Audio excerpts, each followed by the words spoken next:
For those of you listening on the pod, welcome into hour 2. All right, boys, let's talk a little Packers offense, little week 1 preview, if you will. And I hope you guys can see this. We can zoom in and out. Hopefully it'll be all right. But so what I thought it would be important to do is look at what we're going to be in the majority of the day. 11 personnel, 3 wide receiver sets against the Lions nickel. Okay, so when you look at our PFF standpoint here, keep in mind they've got Wicks as the Z here on PFF. I think that's going to be Matthew Golden. So whatever you think Matthew Golden is going to grade out at, hey, fire away. But I think this is going to be Matthew Golden here in the Z. I think Reed will be healthy. It sounds like he was good to go today. Again, in practice, he'll be in the slot or the F in Matt LaFleur's offense, and Romeo Doubs will be your boundary X. You'll be looking to rotate Wicks into Dobbs's spot and Reed's spot all day long. Now, he can play Z as well, but I can also see them maybe mixing and matching a little bit and doing a stack look of Jaden Reed stacked either in front of or behind Matthew Golden on the same side of the field. And when they do that, maybe you run weak side. If you go to a tray set with that stack look, you run weak side, and imagine Malik Heath giving Romeo Doubs a breather at X out there blocking on the boundary for your run game. So when you look at the PFF grades from left to right, let's start on the offensive line. Rasheed Walker projected to be the starting left tackle, 68.7. Left guard, Aaron Banks, 65.4. Elton Jenkins, your center, 65.7. Expect that grade to go up significantly, okay? Because as a center, I think you're going to see him grading out consistently in the 70s. I'd be very surprised if he stays in the 60s here, according to PFF. We got Sean Ryan as the starting right guard right now at 61.3. I personally think that'll be Jordan Morgan, or there'll at least be a 50-50 snap, a rep split there for Morgan and Ryan like last year. Keep those guys fresh. And then, of course, Zach Tom at 85.8. I love the fact that, now listen, they can move Aiden Hutchinson around, who graded out as the best edge defender before he got hurt last year to 94.9. I love the fact that in his predominant alignment, Tim, on that left side, left defensive end over the right tackle, you got our boy Zach Tom out there ready to take care of business. Yeah, absolutely. And, Rasheed's no stranger to him either. So even if they flip things around, I don't think anyone's going to be blindsided. We also have to remember that, Hutchinson's a monster, but he's also coming off injury too, right? Bingo. So, feel how you want to feel about that. I'm sure Lions fans have something to say about that. But at the end of the day, you feel good about these matchups. My only question would be, going back to the top of the show, if in fact Elton Jenkins doesn't go week 1 and we got to kick Sean Ryan to center, I would assume that means Jordan Morgan to right guard. But if Aaron Banks is not a go, also where Jordan Morgan to left guard. Jordan Morgan to left guard, who goes to right guard, right? Mm-hmm. Do we slide Zach Tom over there and put Big Escalade at right tackle? I mean, what do you do with that line? That's a great question. Let's take a look at the depth chart here according to our lads, see if I can give you an answer. So you're saying, what if Elton Jenkins cannot play week 1, right? That's right. What you're saying. Sean Ryan's the center, then Jordan Morgan the right guard, and then if there's any issue with Aaron Banks and his torso or back or whatever's going on with him, who do you move to left guard? Yeah, so the scenario you're laying out is we're missing both Elton Jenkins and Aaron Banks. I just want to make sure I understand the question. Exactly. Yep. Okay. Exactly. Yeah. If that's the case, looking at the depth chart here, I personally think what you'll have top priority is Sean Ryan playing center, period, case closed. Okay. So he'll be at center. You'll kick Jordan Morgan over to left guard. And now it comes down to who plays right guard, Donovan Jennings, Darian Kennard, or Anthony Belton at right guard. I would not move Zach Tom to right guard and put Belton at right tackle, me personally. So I think, Jacob, I want to get your take on it. To me, it would be Darian Kennard playing right guard. And maybe that's what they were foreshadowing is, hey, look, we need an extra body on the inside here. And let's go get Darian Kennard from the Eagles, who, I mean, listen, I know he hasn't played much. That guy's got 3 rings. He's been in a championship room, Jacob. Yeah, I agree. I was going to say Darian Kennard, if only for the fact that, we traded for him. So obviously we saw that there was something worth there, giving up any kind of capital for him.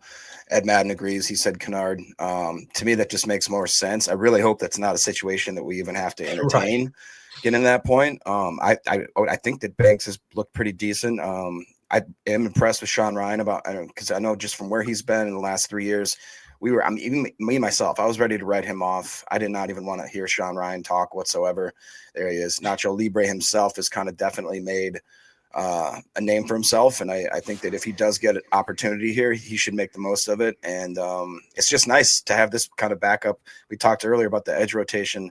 The rotation in this offensive line room is pretty awesome too, just to be able to have certain points. And obviously, we've talked about Belton and Morgan and how maybe we're not getting our ROI isn't quite where we'd want it to be right now for being a first and second round pick. But look at how they've already helped this team in certain scenarios. If we have to pull that trigger, it's a good problem to have once again. I completely agree. All right, so there's a look at the offensive line against their defensive front. Davenport, 53.1. Williams, who hasn't played a whole lot of football, didn't even have a grade last year. Reeder at a 66.5, and then Hutchinson, 94.9. There's no doubt about it, guys. The Tuesday player on this roster, tier 1 of importance, left defensive end, edge. He moves around a lot. That's Aiden Hutchinson. You got to build the game plan around neutralizing him. And this is why I feel really good about this matchup now. Not that it's a slam dunk win. I think it's going to come down to literally, it might be the last team to have the ball last, to be honest with you. It's going to be one of those type of games. But they're weak at defensive tackle right now because of injuries. So moving along to, let's look at the weaponry here, okay? Let's focus on wide receivers and tight ends against linebackers and DBs. Listen, they've got a hell of a secondary here. Kirby Joseph, the top graded safety, 90.7. Brian Branch, 83.7. Sometimes he kicks into the nickel, although they're projecting Robertson being the nickel at a 63.3. You got Reed on the outside at a 70.7, and then Terry and Arnold at 50.8. I want to say Arnold's hurt. Is he not hurt? Am I thinking right? Or I may be crossed up there. There was somebody. It was Rakestraw, wasn't it, Tim, that got banged? Yeah, it was Rakestraw. Yeah. Okay. Terry and Arnold just a little underwhelming going into year 2, But don't sleep on him, PFF grade isn't everything, right? Yeah. And then when you look at the stack backers, of course, they got Jack Campbell, 78.7. He's a solid linebacker. I mean, that dude is a stud. Yeah. He's a good linebacker. Anzalone, he's another hybrid, right? He'll play stack backer in certain sets, and he'll line up on the edge as well. He'll play a little Sam if you go to your base 4-3, or if you, I don't know, maybe they play a hybrid 34. Let's see what their base is. No, it's a 4-3. So, yeah, when they go to their 4-3, they still got Anzalone playing stack. They got him in the wheel. I personally think he's more of a Sam, and then Barnes would come in that regard. But going back to the nickel here, really, man, they got a strong defense. The secondary, the safety room is stout. The thing they're missing is the defensive tackle in the middle. That's the only thing they're really missing. So when it comes to our wide receivers, football on Sunday, run the ball. Absolutely, man. Because look at Josh Jacobs back here at 92.3. Let's go, dude. Let's run at Davenport and Reeder all day long. Yeah. What do you think, Jacob, when you look at this, man? What sticks out to you here when you talk about these matchups, man? What grabs your attention the most looking at our 11 personnel, 3 wide receiver set against their nickel? I mean, honestly, I think, like Tim said, I'd like to run the ball, run it down their throats a little bit. I think that Hutchinson's going to be a little, I don't say skittish, but maybe a little nimble. I saw a comment from, I can't remember who it was exactly, but saying, hey, I want to see Kraft kind of making some cut blocks. And he said, make Hutchinson make a business decision, kind of get in his head, make him test that right away. I don't know if Tuck's that kind of guy, as we saw him taking some cheap shots from Kirby Joseph over the last couple seasons. Hey. I know they've built up quite a little rivalry right there, but I look at the cornerback depth there. It is a little tempting to kind of let Love maybe pound that or float the rock a little bit, you know what I mean? And see maybe if Matthew Golden can make some of these cornerbacks look like absolute fools, tripping over themselves. It's fun to think that we have so many avenues of attack now. And, I'd like to see Tuck Norris get involved in the game, and whether that's in the run game or the passing game, I really think that he's a little bit people don't give him enough credit for what he does in the run game. I think he's willing to put his nose in there and be a really good blocker. So yeah, let's use Josh Jacobs. And wasn't he needing like 130 yards or something like that to become the 3rd fastest player in NFL history to 7,000 yards? I believe was the stat. Yeah, I think so. Like that. Yeah, let's do that, man. Let's do that. All right, I got to hop off, guys. It's the PTA draft, but I just will say, for having almost 400 people on YouTube, we only got like 80 likes. So let's hit that like, share, subscribe, go Pack Go. I'll see y'all being later. The bad guy on the way out. I love it, man. Appreciate you. The commissioner. I'll be the bad guy. See you, buddy. Say- Hey, I'm with Jacob there on that comment. You look at the Lions, you got the coverage chart up here. They want to run that cover one man. You want to press into man. Let's put Matthew Golden lined up one-on-one across from Terry and Arnold and just watch the highlights on SportsCenter, Yeah. And remember what Matthew Golden did so well in college. The thing that stood up on tape, now he does a lot of things good, don't get me wrong, and he's got that blazing 4.2 speed. But what he done really well was working the curl and the hitch, right? The comeback routes. So if you're in a cover one man, as the chart's saying here, Tim, for everybody on the podcast, the Lions led the league in cover one man coverage last year at 37%. Okay. So they were in cover one man 37% of the time. Their second most run coverage was cover three, which is still middle field close, single high safety, same exact look. You want to know what the weak spot is on both of those defenses, both the cover three and cover one man? It's literally pressing downfield and working back to the sideline. Yep. That's how you do it. Because what the technique typically that a corner is taught to play with in a cover one man is funnel everything deep center field. So you protect the sideline deep. And as you're protecting the sideline deep and Matthew Golden stretches you with that speed and then chops it down, you're talking about, anywhere from 8 to 16-yard comeback routes all day long. Now, listen, they know we're going to try to attack that way. They know we've got this information. So they may change things up. They may disguise it like a cover one man and end up playing some kind of cover three hard flat and be sitting on that curl flat area there to take away those comebacks and curls. But that's where the choice routes come in. And I like what Jacob said, and I love that you pointed it out too, Tim. Yeah, they're leaning hard on that secondary, right? You got Branch and you've got Kirby Joseph back there. Certainly it allows them to play those kind of coverages when you can, trust your safety play on the back end like that, but it still puts a lot of pressure on the back end for sure. And we have the offense that is equipped to attack that. If they want to sit in that, I say let Jay Money turn it loose on them, Yeah. And when you try to break this down in terms of where teams were ranked in EPA per drop back, right? They've got this was through the divisional round when I grabbed this. This was the latest in the season I could find it. And they got them kind of reshuffled. So we'll kind of cipher through here. The best defense in the league in terms of EPA per drop back was the Denver Broncos at minus 0.04. Okay. Second place was the Vikings at minus 0.03. And then you've got 4 teams tied for third place at minus 0.02, the Packers being one of those teams. Okay. And now as you go on down here, next would be the Detroit Lions at a positive 0.02, tied with like 3 other teams like the Dolphins and the Bears. So we had a better pass defense in terms of EPA per drop back than the Detroit Lions did last year. So just keep that in mind. All right. And again, they don't have those studs in the middle now at defensive tackle with them being banged up. And the other thing with Aiden Hutchinson, if you talk to Lions fans, and I've talked to a lot of them, they will tell you, Tim, Aiden Hutchinson is 100%. He's good to go. There'll be no restrictions, right? I don't know how you can say that until you play a game in the regular season. Because, dude, his leg looked like Linguini. It was completely shattered, wrapped around another human being's leg in that game. It was one of the hardest things I've ever had to watch in terms of football. That was up there with the Joe Theismann injury. The first thing it made me think of was I was like, I wish I wasn't watching this game. It was absolutely horrible. And in no way, shape, or form are we wishing ill will on another player. I don't care how much we hate the rivals or we hate the fan base. I don't want to see any player get hurt, period. There's no – I will say this, though. What Jacob just said about Tucker Kraft and Kirby Joseph is one of, if not the dirtiest players in the entire league. If they can play like that, we can play like that too. It's fair game. So if anybody can shoot low without being dirty too, right? There's a way to cut block without necessarily being a dirtbag, right? Listen, I don't want penalties. I could care less about anybody else's, whatever. Listen, it's their job to protect themselves, period. So for me personally, play within the rule set, but don't you dare go, Hutch had a leg injury last year. We better not try to go low on. Nah, hell with that. Kirby Joseph ain't going to give you that. Yeah, our guys better wake up with their piss hot, like I said before. So.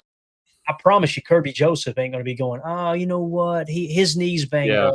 That ain't going to be happening. So play within the rules. Don't play dirty. Be aggressive. And don't you dare shy away from cutting Hutchinson. And remember, an Aiden Hutchinson, at 80% is still better than 80% of guys at his position in the league. So we have to take that into consideration too.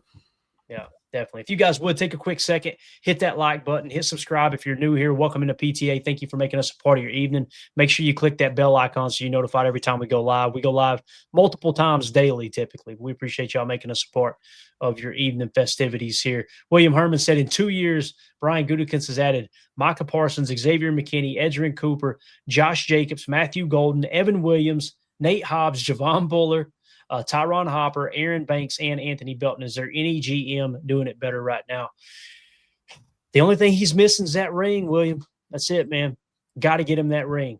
Because until he gets that ring, no one will see him in the same stratosphere as the Eagles GM or any of the Rams GM, those guys that have rings on the finger. That's what it all comes down to. Same thing with our head coach, too. Nobody's going to put any spec on Matt LaFleur's name until he brings Lombardi home, for sure.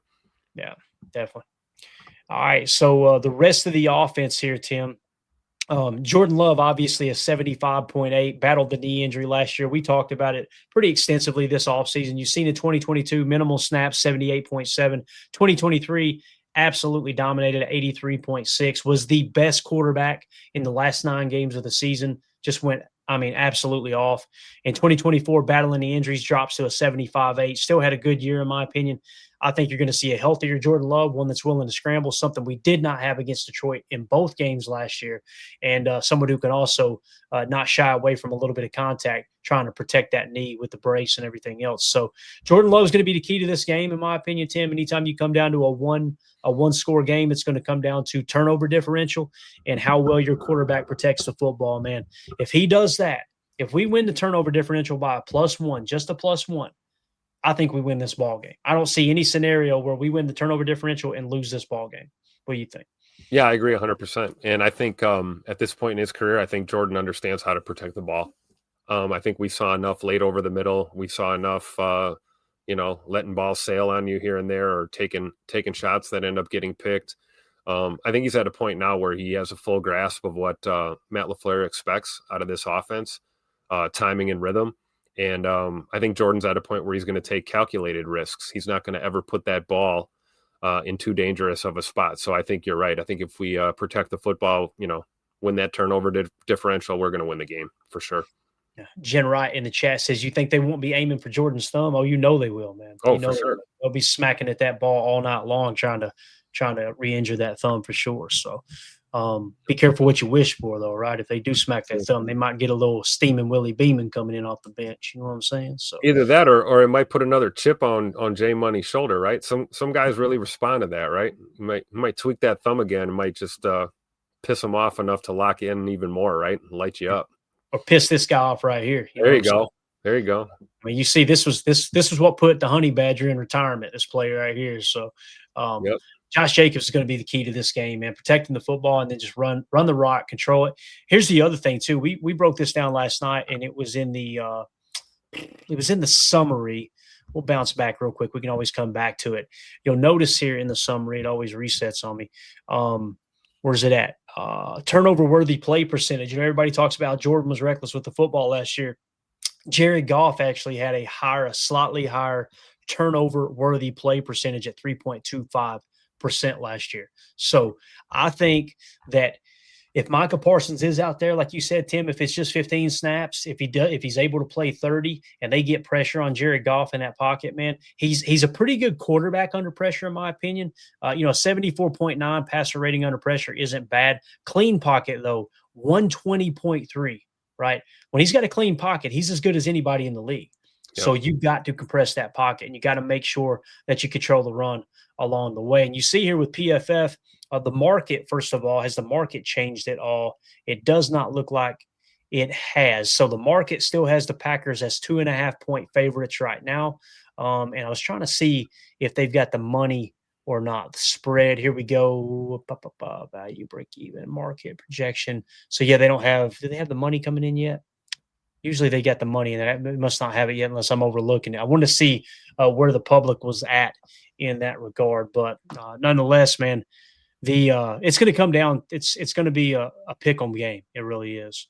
I mean, you look at the average offensive snaps last year, Detroit had the ball pretty much a little over about 3.5 more snaps than the Packers on offense. That's pretty well a push.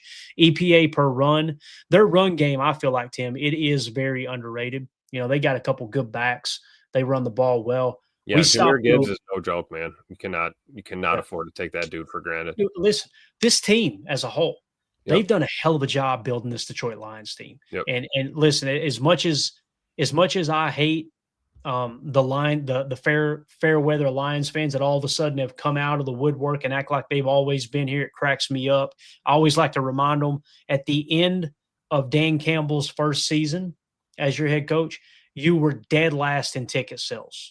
You need to know that. And that's give away tickets to a game. Yeah. And it's not because your stadium might not be bigger than others. No, we're talking about percentage of tickets.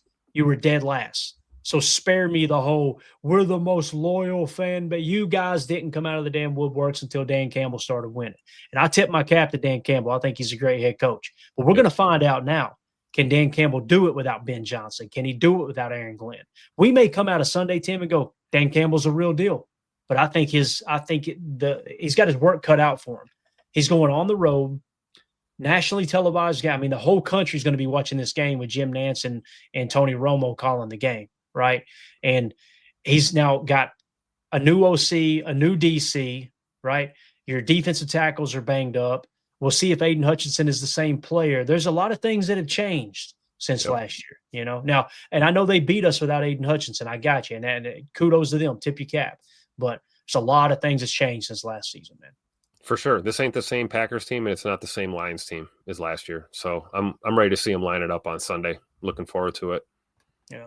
All right. So if we go to base look real quick, our 12 personnel against their base 4-3, Barnes is showing kind of minimal snaps. Yeah, he didn't play hardly any at all last year. He played in the first 3 weeks of the season. It tapered off. That's Derek Barnes as they're showing as their Sam over here, according to PFF. So you see a 71.8 and think, man, that's pretty solid, right? Well, it was minimal snaps. I mean, how many snaps did he have? Does it show the snap total there? Roughly 63, 77. So, yeah, you had right at about 100 snaps, a little less than 100, I believe.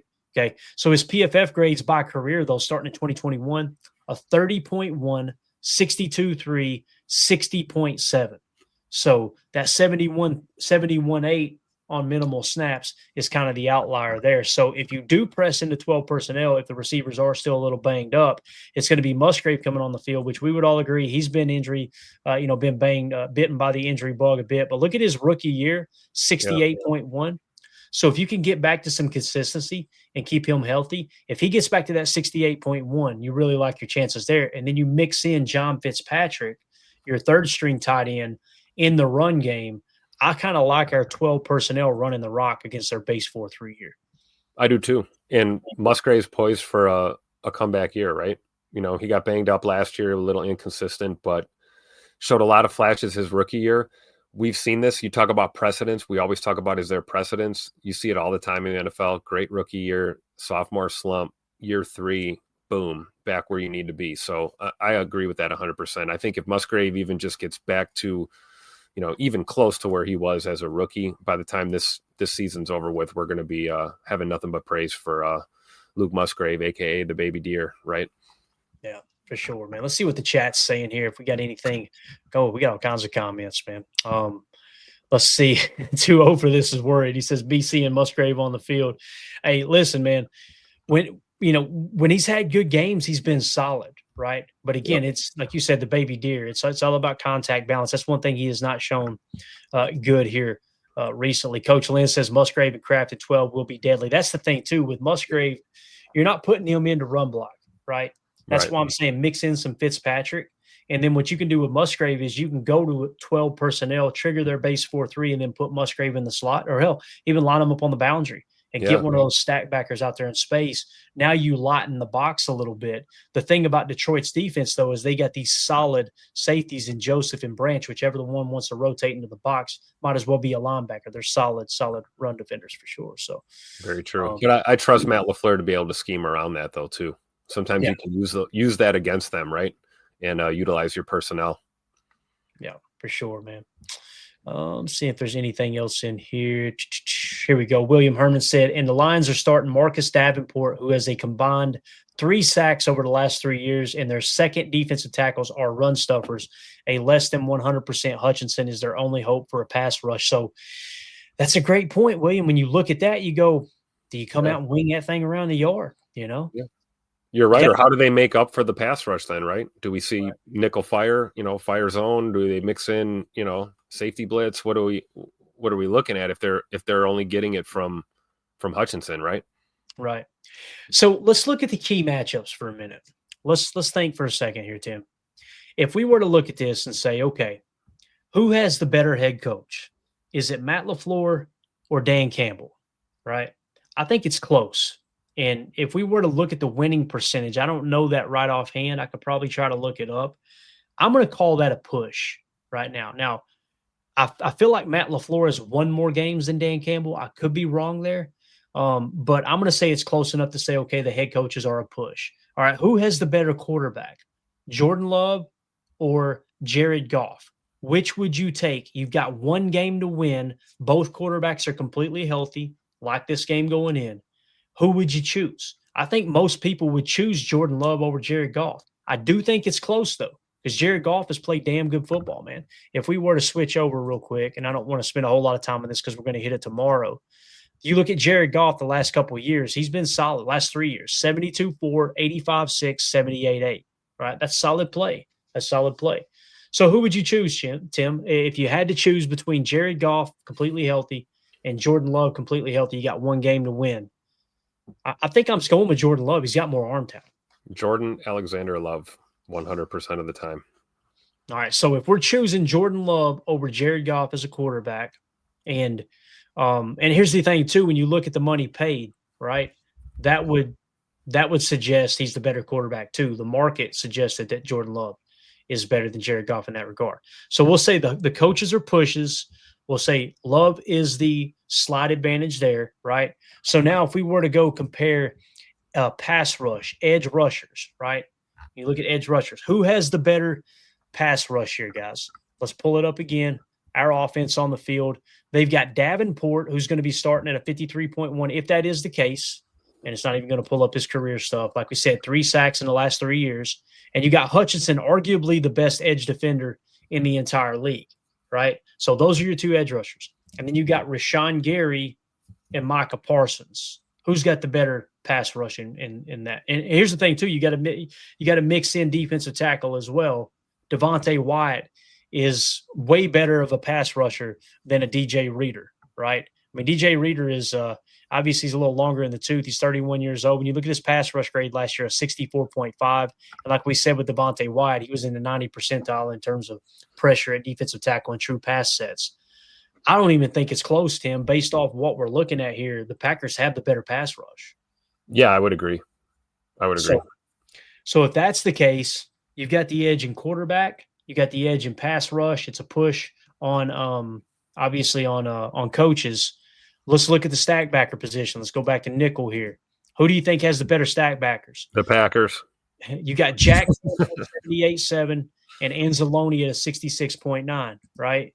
If you go to the defensive side for the Packers, and in our nickel defense, you got Edgerrin Cooper 85.6 and Quay Walker 57.2. Ignore that 57.2. PFF hates Quay. I fully anticipate him to grade out a little higher this year, I think. Yeah, so for me personally, I think Anzalone is a better linebacker than Quay Walker. That's my personal opinion. I could be wrong. But the difference between how Edgerrin Cooper played and Jack Campbell played last year, both the PFF grade and the tape, I'm giving the edge there to the Packers. So when you're talking about positions of tier 2 importance, edge to the Packers there at last stack backer, right? So that's how I see that. Now let's go on to safety. You got Xavier McKinney, 84.7. You got Evan Williams, 72.3, right? If you go over to their side, you got Kirby Joseph, 90.7, and you got Branch at an 83.7. I've got to give them the edge at the safety room, not just because of PFF. I'm sorry. If I got one game to win, am I choosing Brian Branch or am I choosing Evan Williams? I'm going with Brian Branch over Evan Williams personally. So I would give the edge to the safety room there. What do you think about that, Tim? Do you disagree with that? No, I think it's fair. I mean, it's the homer in me that can't stand either of these two guys. I hate them both But with yeah, passion. I can't stand them both. But I mean, there's validity to what you're saying. Clearly, the strongest point of this Detroit defense is the safety room. Safety room, right. It certainly makes it difficult. And you tend to look at the safety room and you think back end, right? Good luck airing it out. You got your safeties, but both Branch and Joseph can play down in the box, play aggressive, good tacklers. We know they're both absolute psychopath, borderline dirty players out there. So I think it's fair, but that being said, I don't think we're that much far behind them. I think it's fair to say you'd probably take a Brian Branch over an Evan Williams, but let's see how we feel, halfway through this year. I'm looking forward to seeing Evan Williams out there this year. I think he's as comfortable in this system as he's ever been right about now. And you got Xavier McKinney, coming back strong and healthy going into week 1. It's going to be fun to see these two guys out there, but I do think it's fair to give the edge to the Lions there. Yeah, so far in what we broke down, head coach push, pass rush, Green Bay advantage, quarterback. We said Green Bay advantage, although I can understand if somebody says that's a push as well. I think Jared Goff's a good quarterback. Let's call it a push just for craps and giggles here. Head coach push, pass rush Green Bay, quarterback push, linebackers Green Bay, safeties Detroit. So we got the slight edge right now by one position. Now, a key thing with the pass rush is going to be obviously offensive line play, right? They've got solid tackle play. You got Decker at a 77.2. Is he healthy? I'm trying to think. Did we see? I thought he was. Yeah, I think he is too. Let's assume he is. If anybody hears that Decker is banged up, let us know in the chat. So when you're looking at the pass rush on the edges, Decker 77.2, Penei Sewell 89.6. When you go over to Green Bay's side, you've got Rasheed Walker 68.7 and Zach Tom 85.8. I got to give the advantage at the tackle position to the Detroit Lions in this case right here. So what do you think about that, Tim? Do you have enough confidence in Rasheed Walker to pass protect? Because again, that's his strength, right? Yeah. I mean, I can understand if somebody would say, no, I feel pretty good about this. Pass block grade at 80.1. Yeah, I feel great about it, especially against Davenport, right? If they move Hutchinson over there, it could prove to be a handful for Sheed maybe, but for a 7th rounder, we've seen Sheed Walker step up time and time and again for us, especially when it comes to pass pro. The run blocking is the concern with Sheed. So, but I do think it's fair to maybe give Detroit a slight edge there with the tackles. I would agree. So far you got head coach push, pass rush Green Bay, quarterback push, linebacker Green Bay, safety and offensive tackle, both Detroit there. So that's how that shakes out in terms of comparison. Again, what we're doing there, guys, is positions of tier 1 importance, quarterback and tackle play, right? And then, of course, tier 2, we're going center. Let's talk about center for a second because this is important. This is the final piece to the puzzle here in terms of the most important positions. Elton Jenkins at a 65.7 as a guard, so you'll probably see that increase into the 70s. Let's just keep it at 65.7 for the time being. If we were to switch over to the Lions, they're showing Glasgow as their starting center. Advantage Green Bay. For sure. And especially seeing that if you're worried, well, can Elton Jenkins handle their defensive tackle play? I have no problem thinking that Elton Jenkins could handle DJ Reader. There's no doubt. We talked about the possibility of Sean Ryan going just in case Big E can't go, and I feel the same way about Sean Ryan moving over there as well. And there was rumors about Mullet Man here playing center too. But look at that Kentucky waterfall flowing right there.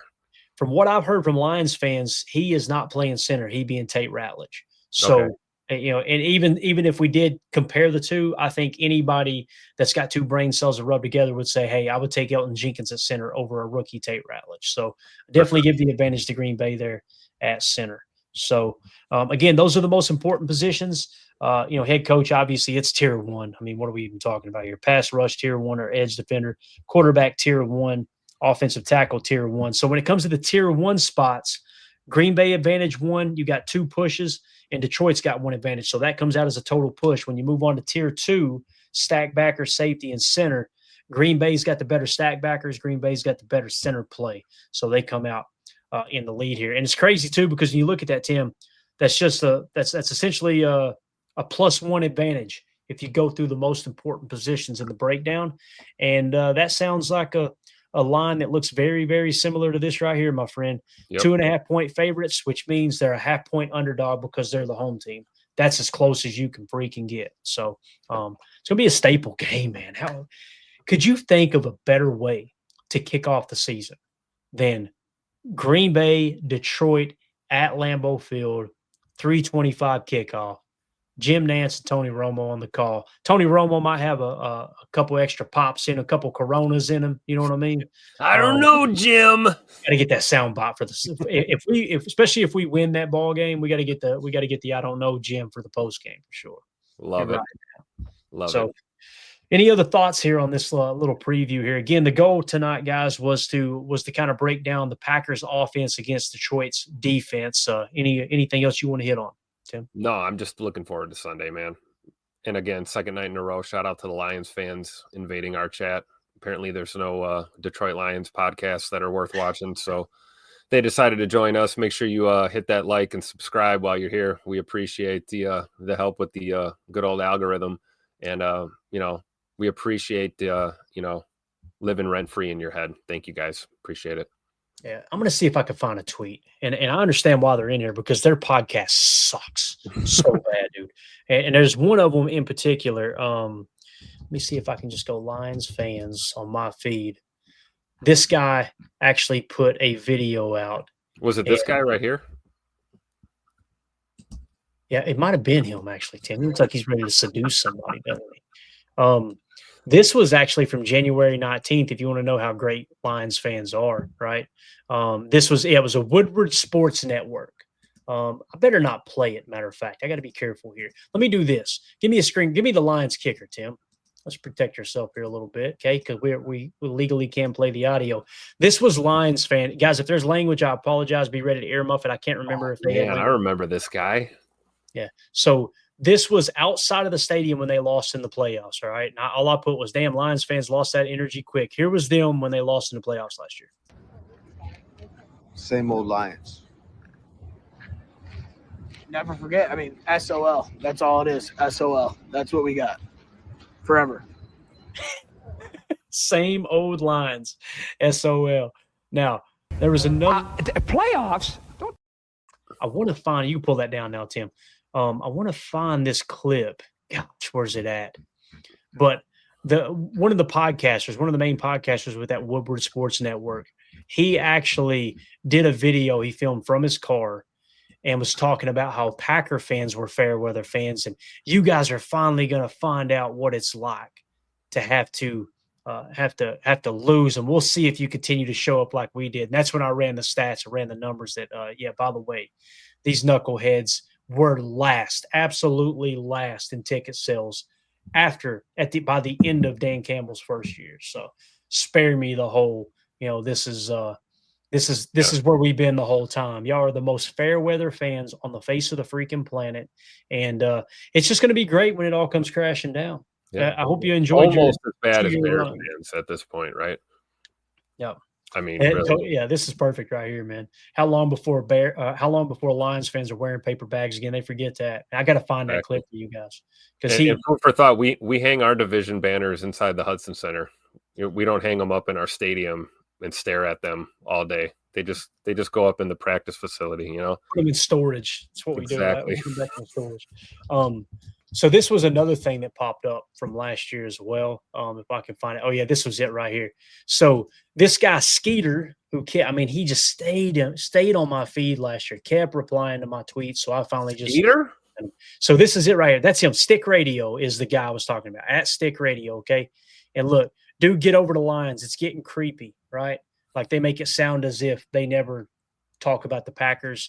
So I just put a little clip together. Enjoy this, right? Look how many times this guy mentions the Packers. I just literally screen record X and scroll down Stick Radio's Twitter feed. Check this out, Tim.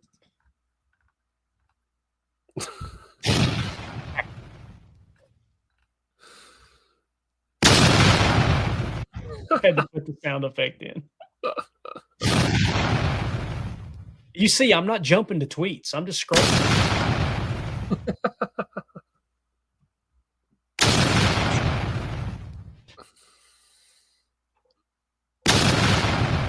It's too every easy. single tweet is about the Packers, you Yep. know? So again, coming here acting like y'all living rent free in Packer. And again, you're hanging out. Rock Howard been in here the whole night. Appreciate it. Hit that like button on the way out, bub. Yeah. He been in here all night long, hanging out on the Packers stream. Yeah, your hatred for the Packers clearly outweighs your love for your own team. You're obsessed with us. But when you look at that team and the history, Tim, can you blame them?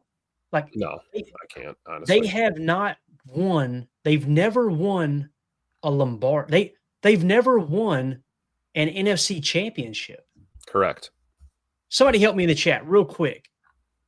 When were the Detroit Lions founded? When was their team created? I got to know. And hang around, Rock Howard. Hang around in here for us, buddy. Not too far after we were, correct? I got to know, late man. 20s, early 30s, something like that. Was it really that far? Whoa, I didn't know think, that. I don't would have quote thought me like on that. 50s or something, just because they've never been relevant, right?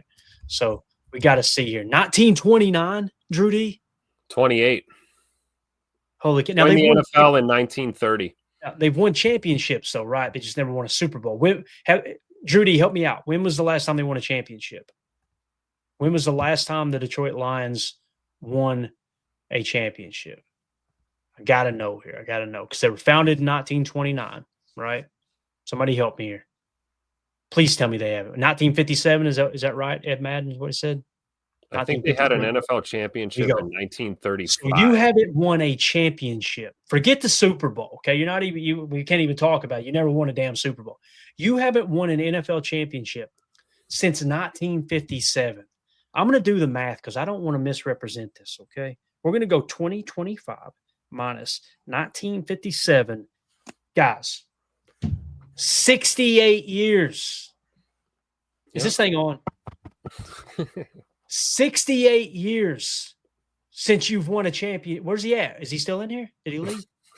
Okay, here we go. There. Oh, yeah. Look. You guys are almost as bad as Bears fans going back to the past. Gee, you don't want to talk about win? Wait, we don't want to talk about championships? What are we doing? You Lions fans only want to go back to the past 2.5 years when you talk about your football team. Tim, listen to me.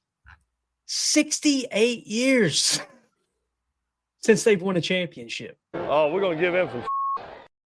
I believe I would stop letting my mouth write checks that my ass can't cash. You do that, you're going to get your ass kicked. And then it's unbelievable. 68 years. Tim, you understand, man? 68 years. It's a long time. That's unbelievable, dude. That's 3 more than 65%. 65%. That's what we. How do you listen? I respect and understand somebody rooting for their team, even though they suck in the entire history of the National Football League. But how do you have the lack of awareness to go onto other fan bases' podcasts and talk crap when you haven't won a championship in 68 years? Rock Howard, he just wants to talk about Sunday now. Funny. Let's talk about this Sunday. What are the excuses going to be when you lose again? There will be no excuses. We will not lose. You're going to catch that L, put it on the airplane, fly back home to your crap city with that L. Week 1. Here's the thing, too, Rock. I look at it different than Tim. He's got his own opinion. We may lose this game, and if we lose, this will be another banner for the Detroit Lions. You understand? Hang it up there with the divisionals.